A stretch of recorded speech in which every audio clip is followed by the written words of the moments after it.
আমি গোপাল পুজো করি, মাছ মাংস কেন খাই, এই নিয়ে অনেকে অনেক রকম কথা বলছো। তো এই নিয়ে আমি কোনো কথা বাড়াতে চাই না আর তর্কও করতে চাই না। আমার যতদিন আত্মায় যাবে আমি ততদিন মাছ মাংস খাবো আর গোপালকেও পুজো করব। তো আজ খেতে বসেছি মহাপ্রভুর প্রসাদ, কত কিছু দিয়ে মহাপ্রভুর ভোগ দেওয়া হয়। তুলসীর মালা পরে মাছ মাংস খায়, আবার গোপাল পুজো করে, এরকমই কমেন্ট আসে আমার কমেন্ট বক্সে। তুলসীর মালা পরে মাছ মাংস খাই, গোপাল পুজো করি, মাছ মাংস খাই, তাই আমি কি খুব অপরাধী গো?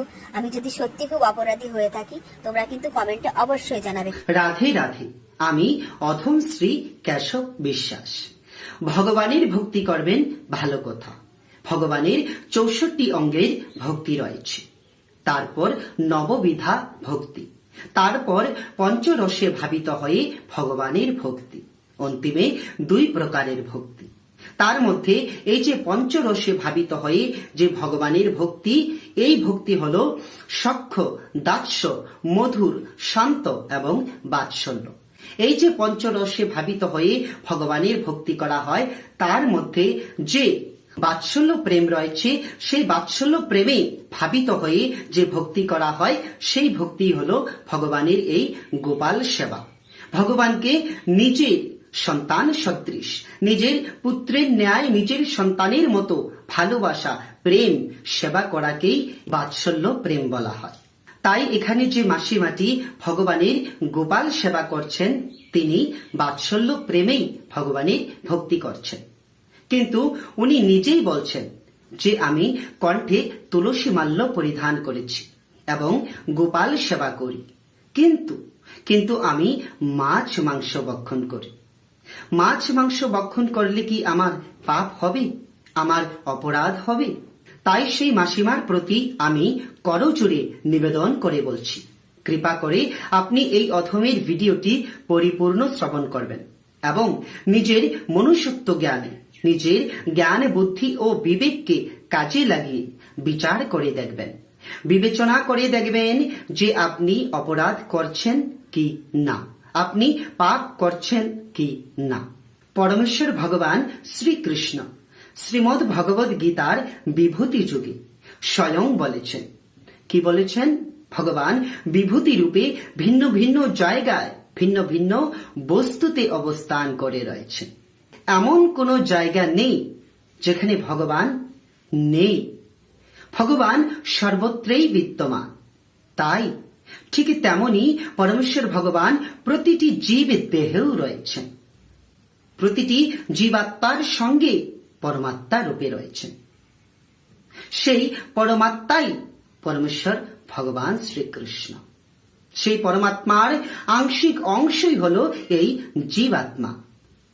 মানে শুধু আমরা এই মানুষ নই, এই পৃথিবীতে বিদ্যমান যত প্রাণীকুল রয়েছে, যত জীব রয়েছে, হাঁস, মুরগি, গরু, ছাগল, ভেড়া, সর্প, যাহা কিছুই বলেন না কেন, যত জীব রয়েছে, সর্ব জীবের মধ্যে ভগবান সে পরমাত্মার আংশিক অংশ জীবাত্মা বিরাজ করছেন। তাই তো বলা হয়েছে যে প্রতিটি জীবের মধ্যে ভগবান বিদ্যমান। তাই এই বিশ্ব চরাচরে বিদ্যমান প্রতিটি প্রাণী শুধু মানুষ নয়, সর্বপ্রাণী ভগবানের সন্তান। তাই যদি ভগবানের প্রত্যেক জীবই সন্তান হয়, যদি মাছ আর মাংসরূপী সে মুরগিকে হত্যা করে আপনি ভোজন করেন আর ঠাকুর ঘরে গিয়ে ভগবানের পূজা দেন, এতে কি ভগবান প্রসন্ন হবেন? কোন মাতা পিতা কি তার এক সন্তানকে হত্যা করলে সেই মাতা পিতা আপনার প্রতি প্রসন্ন হবে? কখনোই নয়। তাছাড়া প্রতিটি জীবের মধ্যে যে প্রাণ, যে আত্মা রয়েছে, সে জীবাত্মা পরমাত্মার আংশিক অংশ। সেই পরম পিতা পরমেশ্বর ভগবানের আংশিক অংশই হলো প্রতিটি জীব দেহে যে আত্মা, যে চৈতন্যরূপী আত্মা রয়েছে। এখন আপনি মাছের ভিতরেও যে আত্মা রয়েছে, মুরগির ভিতরেও যে আত্মা রয়েছে, সেই আত্মাকে আঘাত করার প্রয়াস করছেন। সেই মাছকে হত্যা করে আপনি রন্ধন করে ভোজন করছেন, সেই মুরগিকে আপনি হত্যা করছেন। সেই মুরগি এবং মাছের মধ্যে কি প্রাণ ছিল না? তাদের মধ্যে কি আত্মা ছিল না? সেই আত্মাকে আঘাত করেছেন। সেই আত্মাই তো পরম পিতা পরমেশ্বরের আংশিক অংশ। তাহলে বিচার করে দেখুন তো, কোনো না কোনো এক প্রকারে ভগবানের প্রতি আঘাত করা হয়নি তো? হ্যাঁ, ভগবানের প্রতি আঘাত করা হয়েছে। একেতি তো সর্বজীব ভগবানের সন্তান সদৃশ, তাই ভগবানের সৃষ্টি বা ভগবানের সন্তানের প্রতি আঘাত করলেও ভগবান কখনোই প্রসন্ন হবেন না। এবং দ্বিতীয়তে, প্রতিটি জীব দেহে যে আত্মা, যে চৈতন্য শক্তি জীবাত্মা, সেই জীবাত্মাই হলো পরমপিতা পরমেশ্বরের আংশিক অংশ।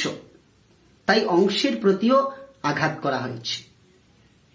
মানে একদিকে ভগবানের পূজা করলাম, আর একদিকে ভগবানের প্রতি আঘাত করলাম, এ আবার কেমন ধর্ম? আপনি বিচার করে দেখুন। তাই বলবো যে মাছ মাংস খেয়ে আপনি গোপাল সেবা করছেন, এতে অবশ্যই আপনার অপরাধ হবে, অবশ্যই আপনার পাপ হবে। ভেবে দেখবেন, বিচার করে দেখবেন। আমার কথা নয়, শ্রীমদ্ ভগবদ গীতার কথা, ভক্তগণের কথা, ভগবানের কথা কখনোই মিথ্যা নহে গো মাসিমা। তাই বিচার করবেন, বিচার করে দেখবেন। নিজের সন্তানকে, আপনার সন্তানকে যদি কেহ কেটে রন্ধন করে খায়, এতে কি আপনি প্রসন্ন হবেন? তাহলে কিভাবে আপনি বলছেন, কিভাবে আপনি নিশ্চয় হলেন যে আপনার কোনো পাপ হচ্ছে না, আপনার কোনো অপরাধ হচ্ছে না? অবশ্যই আপনার অপরাধ হচ্ছে, অবশ্যই আপনার পাপ হচ্ছে। ভগবানের সন্তানকে বক্ষণ করে আবার ভগবানের পূজা করছেন, ভগবান এতে কখনোই প্রসন্ন হবেন না। আপনার সন্তানকে কেহ কেটে রন্ধন করে বক্ষণ করলে আপনার কেমনটা লাগবে, আপনার কেমন তার প্রতি মনোভাব হবে? তার প্রতি কি আপনি প্রসন্ন হবেন? না তার হাতের কিছু আপনি সেবন করবেন? তাকে তো শত্রুরূপী দেখবেন, তাই না? কিন্তু ভগবান আমার পরম দয়াল, পতিতে পাবন, বড়ই দয়ার সাগর, করুণার সাগর। এখন অবধি যা করেছেন করেছেন। এখনো যদি প্রভুর নিকট আত্মসমর্পণ করে আপনি অপরাধ, নিজের অপরাধ স্বীকার করে যদি ক্ষমা চান, যদি মাপ চান, তাহলে আমার প্রভু অবশ্যই অবশ্যই আপনাকে মাপ করে দেবেন। তিনি পরম দয়ালু, পতিতে পাবন। তাই মাসিমা আপনাকে বলবো, কৃপা করে আর এমন মাছ মাংস ভক্ষণ করে গোপাল সেবা করবেন না। আপনি মাছ মাংস ত্যাগ করে গোপাল সেবা করুন। অবশ্যই এতে আমার প্রভু প্রসন্ন হবেন এবং আপনার মঙ্গল করবেন। ও মাসিমা, আপনি আরেকটি কথা বলেছিলেন যে যতদিন আমার আত্মা চায় ততদিন আমি মাছ মাংস ভক্ষণ করব। আরে মাসিমা, আত্মায় মাছ মাংস চায় না, এটা আপনার ভ্রান্ত জ্ঞান, ভুল ধারণা। আমাদের যে মন ইন্দ্রিয় রয়েছে, আমাদের যে 10 ইন্দ্রিয় রয়েছে, তার মধ্যে যে মন ইন্দ্রিয় অতীব বলবান, যে মন ইন্দ্রিয় রয়েছে, সেই মনের চাহিদাই হলো, এই জিহ্বার লালসাই হলো, এই জিহ্বা ইন্দ্রিয়ের লালসা, আর এই বলবান মন ইন্দ্রিয়ের চাহিদাই হলো এই তামসিক আহার সমূহ। তাই বলবো, ইন্দ্রিয় সমূহের অধীন হবেন না। নিজের ইন্দ্রিয়ের বশীভূত হয়েই তো আমরা পাপ করি। তাই নিজের এই যে ইন্দ্রিয় সমূহের চাহিদা, আশা, কামনা, বাসনা, এই সমস্ত পরিত্যাগ করে ভগবানের শ্রীপাদ পদ্মে নিজেকে আত্মসমর্পণ করে কৃষ্ণেন্দ্রিয় বাঞ্ছা প্রীতিতে আপনি ভগবান সেবা করুন। আত্মা মাংস খেতে চায় না। প্রথমে জানুন আত্মা কে। আমাদের মধ্যে যে জীবাত্মা রয়েছে তাহা পরমাত্মার আংশিক অংশ। তাহলে সেই অংশরূপী, সেই পূর্ণরূপী ভগবান কি মাংস খেতে চায়? তাহলে ঠাকুর ঘরে কেন মাছ মাংস ঢোকাচ্ছেন না?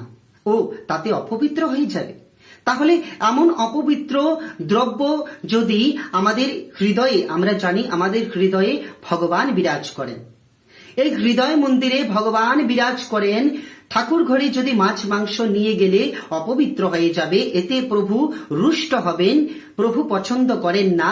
তাহলে এই হৃদয় মন্দিরে যে ভগবান বিরাজ করছেন, এই হৃদয় মন্দিরে কিভাবে মাছ মাংস ঢুকাচ্ছেন? এতে কি অপরাধ হবে না? আপনি স্বয়ং বিচার করুন। আত্মায় মাছ মাংস খেতে চায় না, আত্মার আহার তো হরিনাম। আমাদের এই জীবন ধারণের জন্যে, আমাদের বেঁচে থাকার জন্যে ভোজন করতে হয়, তাই আমরা বেঁচে থাকি। কিন্তু আত্মার আহার এই ভোজন নহে, আত্মার আহার হলো হরিনাম। হরে কৃষ্ণ কৃষ্ণ কৃষ্ণ হরে হরে, হরে রাম রাম রাম হরে হরে। এই যে 16 নাম 32 অক্ষর, এই যে তারক ব্রহ্ম মহামন্ত্র হরিনাম, এই হরিনামই হলো আত্মার আহার। তাই আত্মার আহার মাছ মাংস নয়। পরম পিতা পরমেশ্বর ভগবান শ্রীকৃষ্ণ প্রত্যেকের মধ্যেই সৎ বুদ্ধি প্রদান করুক, প্রত্যেকের সর্বাঙ্গীন মঙ্গল করুক এবং সঙ্গে উনিও ভালো থাকুক। রাধে রাধে।